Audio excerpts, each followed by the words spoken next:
Everyone, guess what we're talking about? Russia, guys, and Russia, and Russia. So we're talking about Zimbabwe then, or what we're saying. Well, no, but okay, so basically, here's the deal. And this is from an article from the BBC. As we all are well aware, the Mueller report is in, and it's something that we've been saying during the last 2 years, as well as any other person who's really being critical about the 2016 general election and the aftermath. RussiaGate was not a real thing. It was a nothing burger, and this is probably the biggest victory that Donald Trump has ever gotten during his first 2 years as president of the United States.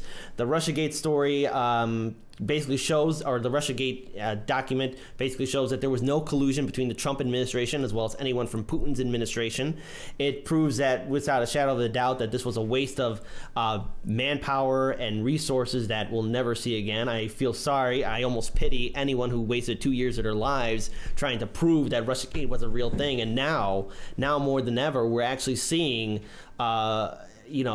the truth come out, and now Trump is on a victory road. So here's what's happening. In a 90-minute speech, Trump used basically crude language, and I'm not surprised that he would. So he used Trump language. Yeah, basically used Trump language at a rally in Grand Rapids, Michigan, and basically he's called it, like, after 3 years of lies and smears and slander, the Russia hoax is finally dead. The collusion delusion is over, the president told to cheering crowds in the thousands. And you know, I disagree with Trump, but he's absolutely correct on this. And this is a huge defeat for the establishment media, as well as for establishment Democrats that were holding on hope that there was going to be some sort of collusion to be found, when in fact that's not the case at all. And this is something I've said.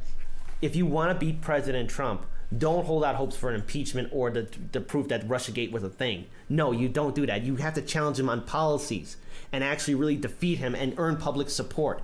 And for the Democrats that were, going along with it, you shot yourselves in the foot. You wasted 2 years where you could really have challenged him on his policies, on everything else in between. But no, you failed. In fact, there's only one candidate that really called out the RussiaGate hoax, or at least the Mueller investigation, and that was Tulsi Gabbard. And you know what she said? It's time for us to move on now. She supported the investigation, but now it's time to move on. There's no collusion. Let's move on to really defeating Trump, and that's by using policies and actually getting public support for the Democrats going into the 2020 election cycle. So, Paul, you want to add some comments? Yeah, so I want to get down to some of the nitty-gritty of how this conclusion is one that we're drawing, how it's one that we've been calling out for over 2 years, almost 3 years now. The Mueller report is what everyone was waiting for. We need to know the Mueller report's not done. There still could be collusion. We know no one's been indicted for collusion with the Russian government yet, but it's coming, it's coming, it's coming. The Mueller report was completed. It was submitted. It's true we haven't seen it yet. Barr gave us a 4-page summary of that report and included a direct quote from Mueller saying that essentially there's no evidence that there was any collusion between the Trump campaign and any Russian efforts to influence the election. Now, people who are, hardcore RussiaGaters who are saying, no, but it definitely happened, there's definitely something, are basically leaning on, at this point, oh, well, Barr is a partisan, right? He's a Republican, and he's completely misrepresented the Mueller report, and we can't draw the conclusion that that's true, even though it's a direct quote from the report, until we actually see the report. Now, go back to January. BuzzFeed made a declaration about what the Mueller investigation had found regarding whether Trump had asked Cohen to lie for him. They said Trump asked Cohen to lie. Mueller immediately said, we didn't say that. That's not in the report. So when people say, okay, well, Mueller doesn't have an obligation to correct Barr, so we need to wait till we see the full report. It's like, but he has a history of correcting people. You're saying he and his entire team are going to let Barr 100% misrepresent his report without noting that they're misrepresenting it. You think that basically the RussiaGate crowd is waiting for a Deus Ex Machina. They want. It's like they see that quote where Mueller says there's no evidence of collusion between the Trump campaign and any efforts that the Russians may have had to influence the U.S. election. It's like they expect the next sentence in the report to be like, JK, let's impeach. Yeah, you know what? But here's another thing we got to take away from this, and I want all our viewers and subscribers to understand this too. This is, if not one, but a key death blow to establishment media, because For 2 years, you're seeing people on CNN and MSNBC tout that RussiaGate's a thing, doing hour-long coverage on it, and claiming that it's a real story and that it's going to lead to Trump getting impeached, when in fact, that's not the case. And this also lends credence to why we must create a true force of state and the future role of independent media in the United States, because the corporate media standard that we currently have here in this country is no longer acceptable. We cannot allow its continuation. We have to have a rise of independent media outlets to do real investigative journalism and not hold out hopes for conspiracy theory. RussiaGate is on par or directly similar to the whole Benghazi thing. That's exactly what it is. It's like you're having people hold out hopes that they're going to find Sasquatch in the middle of the woods. We would have found a dead body by now, but no. RussiaGate, just like the Sasquatch, just like Benghazi, just like any other ridiculous hoax or supernatural thing, it's not real. It's time for us to move on and actually get down to the real substance of what's happening in this country, and so that we can actually build a better future, and corporate media needs to go. So I think that there's another angle to this. I mean, in agreement with everything you guys have said so far, I think that the other angle that we're taking is Trump now has like a free pass with all his base to just disregard anything Democrats say. Anytime Democrats say, hey, you're doing this, that, the other, Trump's just going to go, RussiaGate, you lied about that, you're lying now. And now when people say the media is fake, or when Trump says the media is fake, now he has, sadly, a leg to stand on. So I think on one part that I think is said, you know how you beat Trump? Not on a technicality. That's one of the... Did anyone really think after that election, the entire election, that Trump would like, I forgot to sign this piece of paper, I guess I'm not... No, that's not how Trump works. And it's very interesting how the parallels from what the Democrats did in this election cycle and what Republicans did when Obama was president. This is a reaffirmation of the Benghazi. Benghazi was to the Republicans a few years ago, is what this is now.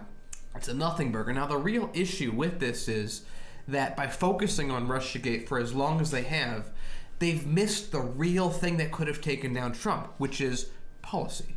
They could have said, instead of Rachel Maddow every day saying RussiaGate, RussiaGate, RussiaGate, and getting paid $30,000 a day to say that, although her numbers are down pretty bad since then, if they had gone, hey, a bunch of coal miners still don't have jobs, Trump, what are you going to do about that? If they had spent 5% of the time that they had put on RussiaGate on coal miners and then put a little bit on healthcare, because Trump said he was going to get better healthcare. Where is that? Don't forget his wall that he said that Mexico was going to pay for. So I mean, you would have gone after him. So that's the point, that Trump has great weaknesses, and even an investigation, if there was an investigation of general corruption, I think all three of us would have sat here said, yeah, they're going to find a lot of crap about him that's to do with general corruption. Absolutely. But they didn't.